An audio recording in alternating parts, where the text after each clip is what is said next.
के झगड़े में ना ज़्यादातर गलती मियाँ साहब की होती है। घूरो तो ना यार मुझे, आप घूर रहे हैं, आप घूर रहे हैं और आप मुझे लग रहा है नाराज़ हो गए इस बात से। मियाँ बीवी के झगड़े में ज़्यादा गलती मियाँ साहब की होती है, मेरी राय। क्यों? दलील सुनोगे तो फिर आपको हक है। दलील ये है कि औरत बेचारी की अकल थोड़ी होती है, तो मियाँ साहब की तो पूरी है ना। तो मसला हल किसने करना था? तो मियाँ साहब से कहने ने मैं तेनों ठीक करके छड़ना है। तो आप तो बहुत बड़ी नादानी कर रहे हैं। उस बेचारी को अल्लाह ताला ने, और आप देखें ये उसका ऐब नहीं है कि उसकी अकल थोड़ी है, वो नरम दिल है, ये ऐब नहीं। ये खुदा ताला ने उसे इस तरह का बनाया है। आप देखो ना, जिस प्यार से माँ बच्चा पाल सकती है बाप नहीं पाल सकता। उसका दिल थोड़ा होता है, नरम होती है। बच्चा तंग करता है लेकिन वो सारे दुखों समेत उसे संभाल लेती है। जो बात आपको समझा रहा था उस पर आप गौर करेंगे। रहमान के बंदे जमीन पर आजिज़ी से चलते हैं और वो जब जाहिलों से मुखातिब होते हैं तो सलाम करके गुजर जाते हैं। ये उनका दिन है। ज्यादा लड़ाइयाँ नहीं करते, ज्यादा उलझाव नहीं पैदा। हाँ, बातिल के सामने खड़ा होना पड़े तो डट के खड़े होते हैं। बद मजहब बद अकीदा के सामने बात करनी पड़े तो फिर खम ठोक के, लेकिन अपनी जात के लिए वो लड़ाइयाँ नहीं लड़ते, झगड़े नहीं करते। आजिज़ी से, इनकिसारी से, दरगुजर से काम। हम ना, हमारे मिजाजों में तनाव बड़ा है, झगड़ा बड़ा है। सिर्फ वो बंदा अच्छा लगता है जो बिल्कुल हमारी तबीयत के मुताबिक चले। अल्लाह ताला ने मुख्तलिफुल ख्याल लोग बनाए हैं, हर मिजाज के लोग बनाए हैं, हर किस्म के शोबे में लोग होते हैं। हम कबूल नहीं करते लोगों को। हमारा ये ख्याल होता है कि जहां मैं हूं, मैं बोले ना जी, बगैर बोले चुप कराएं, आपकी मेहरबानी, बात करने दें, अल्लाह आपको सलामत रखे। इशारे से भी काम हो सकता है। होता यह है कि हम सामने वाले को कबूल नहीं करते। अगर हमारी तबीयत से ये ज़रा अनानियत ख़त्म हो जाए, लड़ाई ख़त्म हो जाए, थोड़ा सा छत पे नहीं, ज़मीन पर बैठ के लोगों को देखना शुरू करें। सिर्फ अपनी तरफ ना देखें, सामने वाला बंदा वो भी काम कर रहा है, वो भी मुशक्क़त में है, वो भी कोशिश में, उसका भी एहसास अपने दिल में पैदा करें, काम ठीक हो जाएगा। रब करीम के जो बंदे थे ना, वो ज़ात के लिए झगड़ा नहीं करते थे, उनके मिजाज में उलझाव नहीं होता था, वो बड़े इत्मीनान से रहते थे। कोई बंदा कभी बात कर भी जाता। इस उम्मत में नबियों के बाद सबसे बड़ा दर्जा हज़रत सिद्दीक़ अकबर का है, रज़ी अल्लाह ताला। हज़रत सिद्दीक़ अकबर एक जगह पे बैठे थे तो एक बंदे ने माज़अल्लाह आपके मुंह पर ही आपके ख़िलाफ़ बात करनी शुरू कर दी, तनकीद करनी शुरू कर दी, कमज़ोर और कच्चे जुमले कसने शुरू कर। हज़रत सिद्दीक़ अकबर को,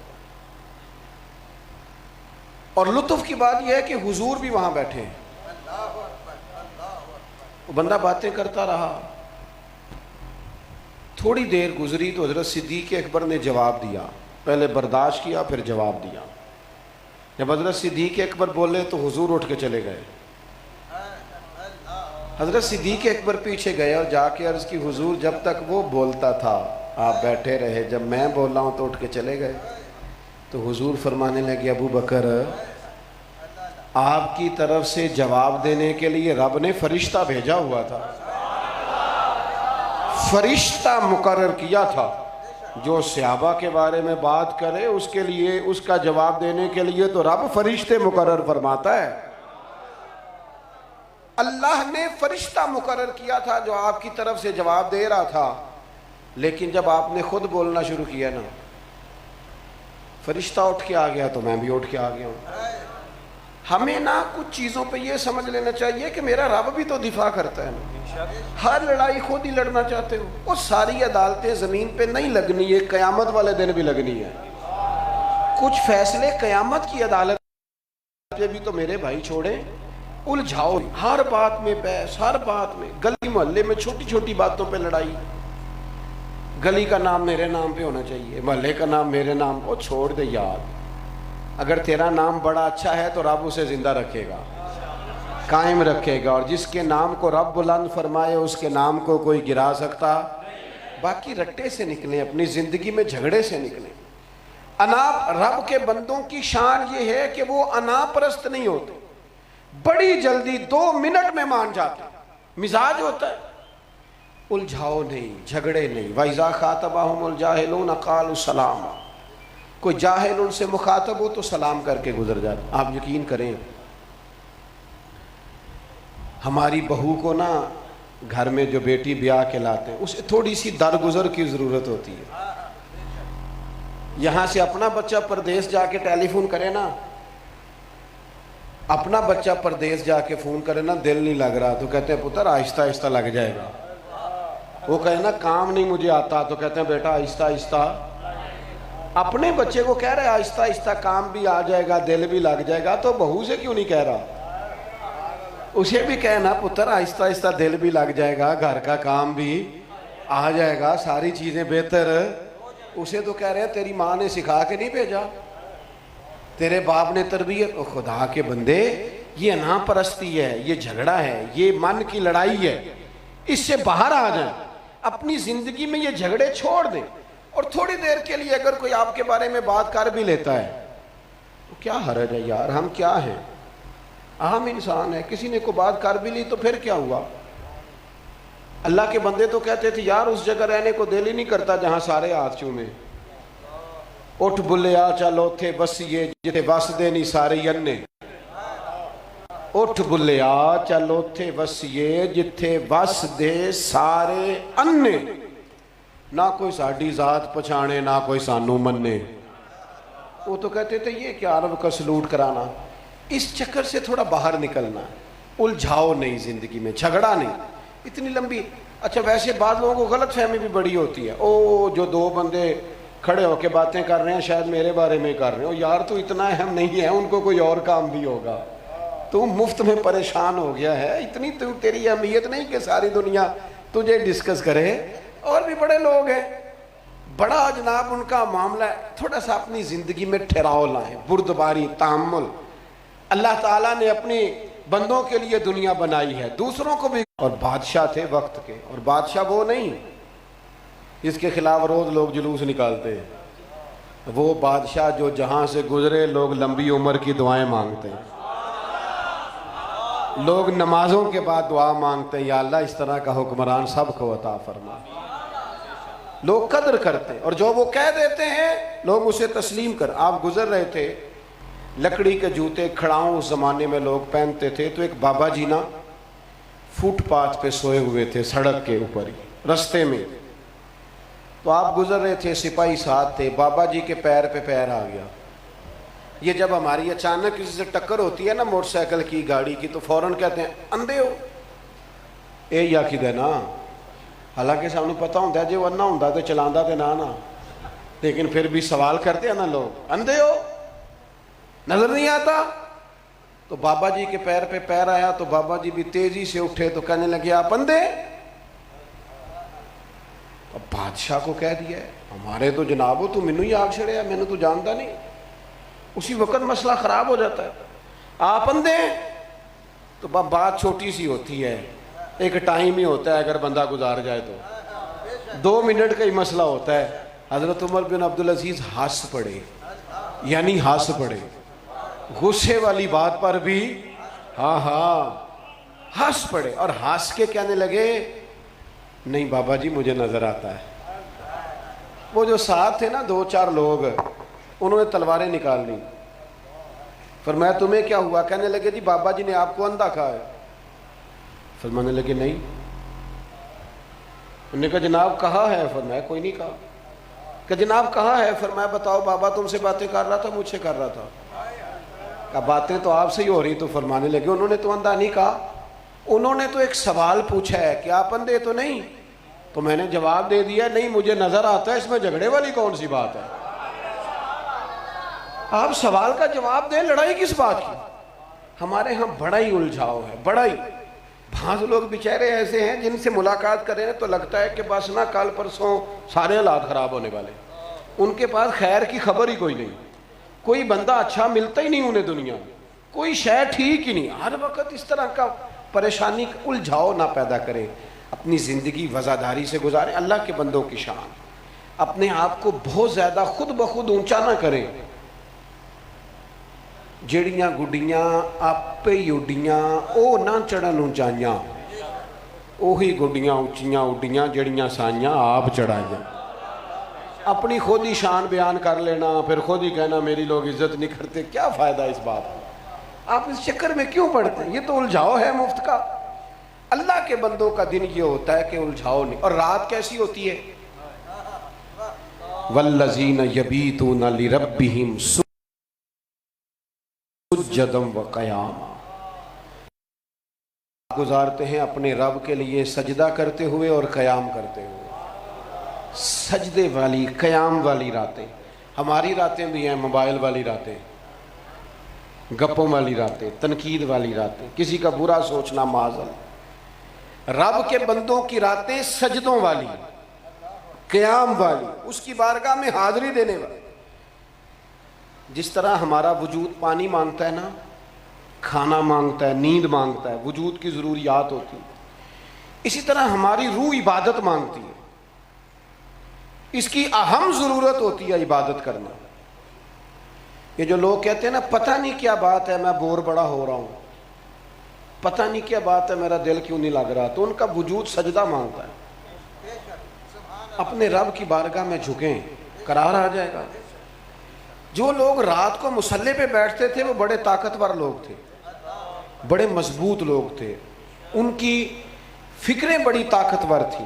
आप देखें ना, सही मुस्लिम में हदीस है, हज़रत आयशा सिद्दीक़ा रज़ी अल्लाह ताला अन्हा फरमाती हैं हुजूर घर तशरीफ़ लाते, कुछ देर आराम फरमाते तो फिर मुसल्ला बिछा लेते। कितना मसरूफ़ तरीन वक्त है रसूल पाक का। हुजूर मुसल्ला बिछाते और फिर देर तक नमाज पढ़ते, देर तक। आप फरमाते हैं कभी तो ये तवज्जो करना बात पर, ये सही मुस्लिम की हदीस है, फरमाते हैं कभी तो इतनी देर तक खड़े रहते कि मुकद्दस कदमों में वरम आ जाता। कोई नहीं होगा आज तक हम में से जो थका हो इबादत करते, कदमों में वरम आ जाता।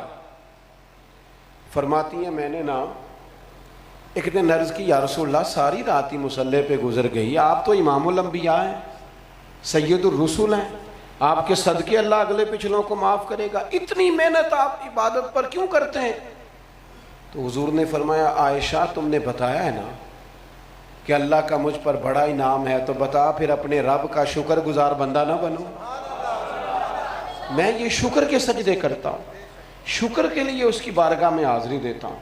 मेरे अजीज़ आप याद रखिएगा, रात इबादत करना, दुआ मांगना, अपने दुख अपने रब की बारगाह में अर्ज़ करना, उसके हुजूर नाज हाज़िरियाँ देना, ये इंसान को ताकतवर करता है। जितने रब करीम के बंदे गुजरे ना, जितने, वो हमारे यहाँ लोगों ने बड़ी गुंजाइशें निकाल ली हैं, कहते हैं कोई फ़र्ज़ है। बल्कि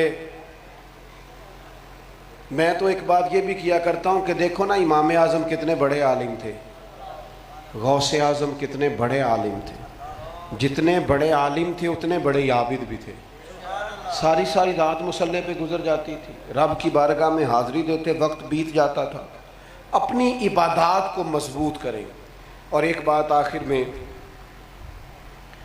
आपकी खिदमत में आपकी ज़्यादा तवज्जो मुझे दरकार है, वो अर्ज़ करनी है, आप गौर फरमाएंगे। हमारे मुल्क के ना हालात थोड़े से सख्त चल रहे हैं, दुआ फरमाएं अल्लाह वतन के लिए रहमत वाला फ़ैसला फरमाए। वैसे मेरी राय ये है कि इलेक्शन आ गया ना तो फिर हमारा हाल वही पुराना होना है जो हर साल होता है, वही होता है। वो एक साबिक वज़ीर आज़म साहब एक दिन कह रहे थे कि चलो शुक्र है आवाम की हमसे जान छूट रही है, तो मैं उनकी बात सुन रहा था तो मैं कह रहा थोड़ी गलत फहमी असा तो नहीं थोड़ी जान छड़ दी। तो आपके पीछे थोड़ा सा सोचें, ये इलेक्शन आ गया ना तो लोगों की जेबों से बड़े पैसे निकलेंगे, पोस्टर बनवाने के लिए भी, दफ्तर बनाने के लिए भी, जलेबियाँ निकलाने के बड़े पैसे निकले। उस वक़्त अगर इतना माल निकलेगा तो आज गरीबों के लिए क्यों नहीं निकल रहा? आज जो बेचारे परेशान हैं बिलों से, आटे से, चीनी से, क्यों नहीं निकल रहा? अपने जहन को थोड़ा मजबूत करें, फिक्री तवानाइयाँ पैदा करें। हम सारे इस बात का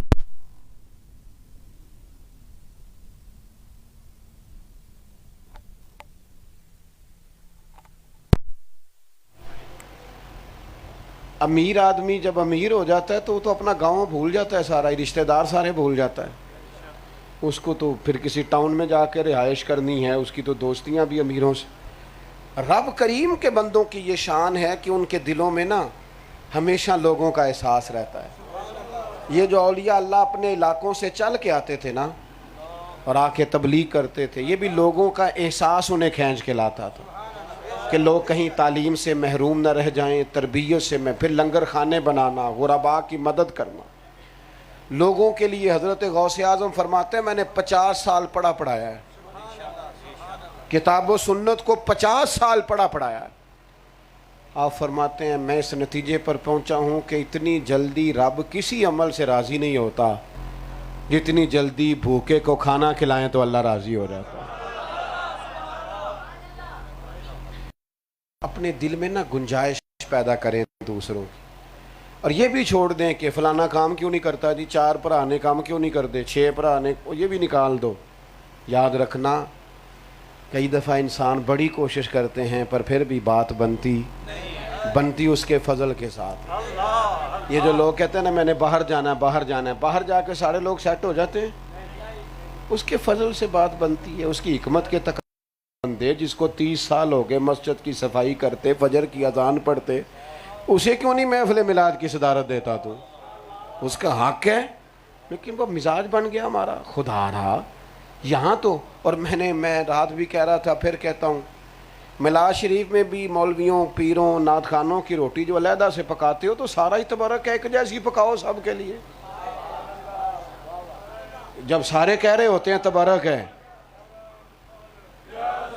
और भाई कहते हो ना तबरक है जी, मिलाद का लंगर तबरक है ना, तो इंशाल्लाह पीर साहब भी खुश होके खाएंगे तबरक, नात खान साहब भी खुश होके खाएंगे। परेशान सानू होना चाहिए, तुसी हो गया हो। और खुदा के बंदो एक जैसा माहौल बनाओ। गरीब आदमी मिलाद वाले दिन तो बच्चे साथ लेके आए, रज के रोटी खाए और बेहतरीन लंगर उसे खिलाया जाए।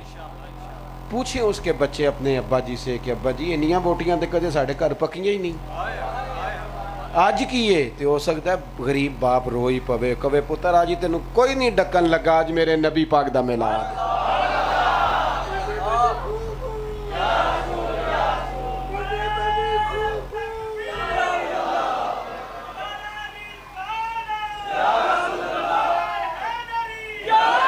आपने मेहरबानी करनी है, आपने मेहरबानी करनी है, गुरबा का ख्याल करना है। नौजवानों से मैं कहूँगा आप शुमार करें अपने इलाके में कितने गरीब लोग हैं, उनको आपकी कितनी ज़रूरत है। आप अपने बुज़ुर्गों की तवज्जो दिलाएं कि इस घर में आज खाना सही नहीं पका। खुद से ख्याल करें, हमें हुकूमतों की ज़रूरत ही नहीं रहेगी अल्लाह के फजल से। हमें MNA MPs की ज़रूरत ही कोई नहीं है। अगर हम एक दूसरे का ख्याल करने लग जाएं तो ये 3-4 बातें आपकी खिदमत में अर्ज़ की हैं।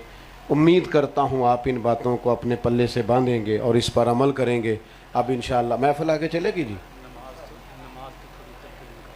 वो तो कर दीजिए। जब इबादत की बात की तो नमाज की तलकीन ही थी। इंशाअल्लाह सलाम होगा और हज़रत दुआ फरमाएंगे इंशाअल्लाह। सलाम